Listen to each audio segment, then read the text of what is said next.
In this video, we will learn about product life cycle. What is the product life cycle? यानी उत्पाद का जीवन चक्र क्या है?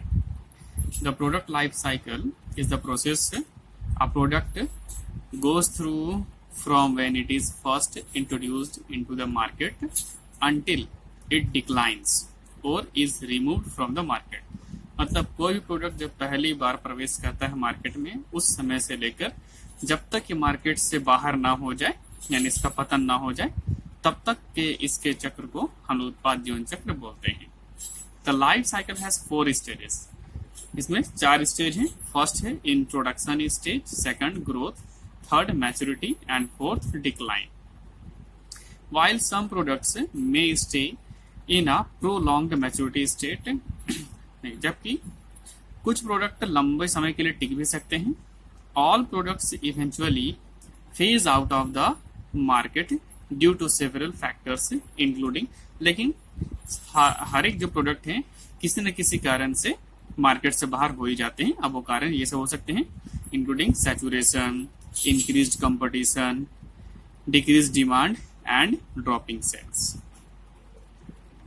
Additionally, companies use product life cycle (PLC) analysis, examining their products life cycle to create strategies to sustain their products longevity.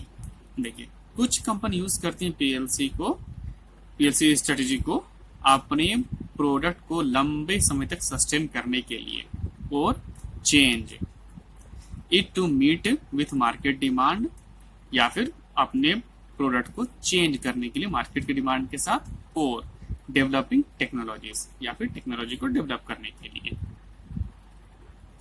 4 stages of the product life cycle. Generally there are 4 stages to the product life cycle. जैसे बताया गया था, from the products development to its decline, product के development से लेकर उसके पतन तक, in value and eventual retirement from the market. अब ये स्टेजेस दिखाए गए हैं, इसके इनका ग्राफ है. देखिए, पहला इंट्रोडक्शन है, फर्स्ट स्टेज इंट्रोडक्शन. उसके बाद ग्रोथ, ये ग्रोथ कर रहा है. ग्रोथ के बाद है मैच्योरिटी पीरियड. मैच्योरिटी के बाद है लास्ट ये डिक्लाइन. इन सबको आगे डील किया गया है. फर्स्ट है introduction. Once a product has been developed, the first stage is its introduction stage. In this stage the product is being released into the market. इसमें प्रोडक्ट को मार्केट में रिलीज किया जाता है. When a new product is released, it is often a high stakes time in the product's life cycle. तो जब product को हम रिलीज करते हैं तो हाई स्टेक टाइम है प्रोडक्ट लाइफ साइकिल में, मतलब मार्केट में इसका ज्यादा शेयर होता है. Although it does not necessarily make or break the product's eventual success. During the introduction stage, marketing and promotion are at a high. तो अब इस इंट्रोडक्शन स्टेज में मार्केटिंग और प्रमोशन बहुत हाई होता है. And the company often invest the most in promoting the product and getting it into the hands of customer. Second stage is growth stage. By the growth stage, consumers are already talking to the product and increasingly and buying it. Second stage में, growth stage में, consumer already जो product के बारे में बात करने लगते हैं और उसको परचेज करने लगते हैं. The product concept is proven and is becoming more popular and sales are increasing. अब यहाँ जो प्रोडक्ट कॉन्सेप्ट है वो प्रूव हो जाता है, और यहाँ पे जो प्रोडक्ट है सेकंड स्टेज में बहुत पॉपुलर हो जाता है, और दिन ब दिन इसका सेल्स जो है वो इंक्रीज करता रहता है. Other companies become aware of the product and it's space in the market. और जो दूसरी कंपनियां होती हैं, अब वो इस प्रोडक्ट से अवेयर हो जाती हैं, और मार्केट में इस प्रोडक्ट का क्या स्पेस है उसको भी कंपनी जान लेती हैं, which is beginning to draw attention and increasingly pull in revenue, जो कि उनके अटेंशन को खींचता है इस तरफ, और अब दूसरी कंपनियां भी बनाना चालू कर देंगी उसी टाइप के प्रोडक्ट को, फिर स्टार्ट हो जाएगा competition. If competition for the product is specially high, the company may still heavily invest in advertising and promotion of the product to beat out competitors. अब जब कंपनी देखती है कि कंपटीशन बहुत ही हाई है, तब कंपनी प्रमोशन में और एडवर्टाइजिंग में और भी ज़्यादा इन्वेस्ट करेगी ताकि अपने कंपटीटर्स को मात दे सके. As a result of the product growing, the market itself tends to expand. अब इसका रिजल्ट ये होता है कि इतना ज़्यादा जो प्रमोशन हो रहा है, एडवर्टीजमेंट हो रहा है, इसके कारण प्रोडक्ट का मार्केट बहुत ज़्यादा एक्सपैंड हो जाता है, बहुत फैल जाता है. The product in the growth stage is typically tweaked to improve functions and features. Third stage is maturity stage. When a product reaches maturity, जब एक प्रोडक्ट पहुंच गया अपनी मैच्योरिटी पर, its sales tend to slow or even stop signaling a largely saturated market. तो जब maturity period पे ये पहुंच जाएगा प्रोडक्ट, तो अब इसका जो सेल्स है वो स्लो हो जाएगा, मतलब सेल में इंक्रीज करना कम हो जाएगा या फिर स्टॉप भी हो सकता है. At this point sales can even start to drop.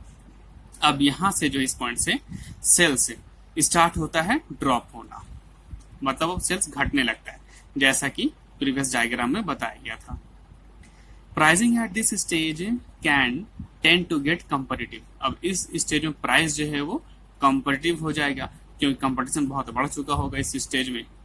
Signaling margin shrinking as prices begin falling due to the weight of outside pressures like competition और lower demand. अब जो है प्राइस, यहाँ पे प्राइस का मार्जिन वो घिसकने लगेगा, मतलब प्रॉफिट मार्जिन कम होने लगेगा, श्रिंक कर जाएगा वो. इसके बहुत से रीजन हो सकते हैं. रीजन में कंपटीशन हो गया है, मार्केट में डिमांड कम हो गया है.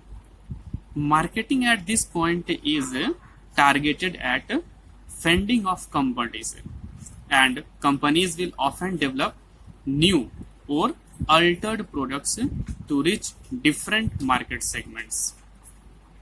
अब मार्केट जो है यहाँ पे कंपनी डेवलप करेगी कोई दूसरा प्रोडक्ट डिफरेंट मार्केट सेगमेंट में पहुंचने के लिए. Given the highly saturated market, it is typically in the maturity stage of a product that less successful competitors are pushed out of competition, often called the stakeout point. अब देखिए इसमें ये होता है कि अब जो लेस कंपटीटर हैं, मतलब छोटे जो प्रतियोगी वो भी मार्केट में आ जाते हैं, लेकिन वो भी कहलाता है स्टेकआउट पॉइंट, मतलब छोटे छोटे लोग भी आ जाते हैं कंपटीशन करने के लिए. In this stage saturation is reached and sales volume is maxed out. Companies often begin innovating to maintain or increase their market share. अब कंपनी जो है इनोवेशन करना शुरू कर देती है मेंटेन करने के लिए या फिर इंक्रीज करने के लिए मार्केट में अपने शेयर को, चेंजिंग और developing their product to meet with new demographic और डेवलपिंग टेक्नोलॉजी. और फिर अपने चेंज करने लगती है, डेवलप करने लगती है अपने प्रोडक्ट को, ताकि वो न्यू डेमोग्राफिक उसके साथ तालमेल बैठा सके, उसको मीट कर सके, उसकी जरूरत उसको पूरा कर सके, और फिर डेवलप करती है अपने टेक्नोलॉजीज को. Fourth one is decline. This is last stage. Although companies will generally attempt to keep the product alive in the maturity stage. यहाँ यद्यपि कंपनी जो है कोशिश करती है मैच्योरिटी स्टेज में कि उसका जो है प्रोडक्ट वो जीवित रहे मार्केट में, maturity stage as long as possible, जितना हो सके. Decline for every product is inevitable. देखिए हर एक प्रोडक्ट का जो डिक्लाइन है वो तो निश्चित है कि आज न कल उसको खत्म होना ही है. In the decline stage product sales drop significantly and consumer behaviour changes as there is less demand for the product. अब यहाँ पे देखिए डिक्लाइन स्टेज में प्रोडक्ट का जो सेल्स है वो ड्रॉप होता है और कंज्यूमर का बिहेवियर चेंज हो जाता है और उसका डिमांड लेस हो जाता है. The companies product losses more and more market share. अब कंपनी का जो प्रोडक्ट है वो ज्यादा से ज्यादा मार्केट शेयर को खो देती है and competition tends to cause sales to deteriorate. अब देखिए कंपटीशन जो है इसका कारण बनता है कि सेल्स को तहस नहस कर देती है. Marketing in the decline stage is often minimal, देखिए मार्केटिंग थिकनेस बहुत ही कम हो जाता है, और targeted at already loyal customers and prices are reduced, या फिर बिल्कुल टारगेट होता है क्योंकि जो लॉयल कस्टमर्स है वो और प्राइस ऑलरेडी घट चुका होता है. Eventually the product will be retired out of the market unless it is able to redesign itself to remain relevant or in demand. अब जो कोई भी प्रोडक्ट है वो रिटायर हो ही जाएगी जब तक कि वो अपने आप को रिडिजाइन ना करे. For example products like typewriter, telegrams and muskets are deep in their decline stages and in fact are almost or completely retired from the market. तो ये थे प्रोडक्ट लाइफ साइकिल, इसके ये 4 स्टेज. Okay, thank you.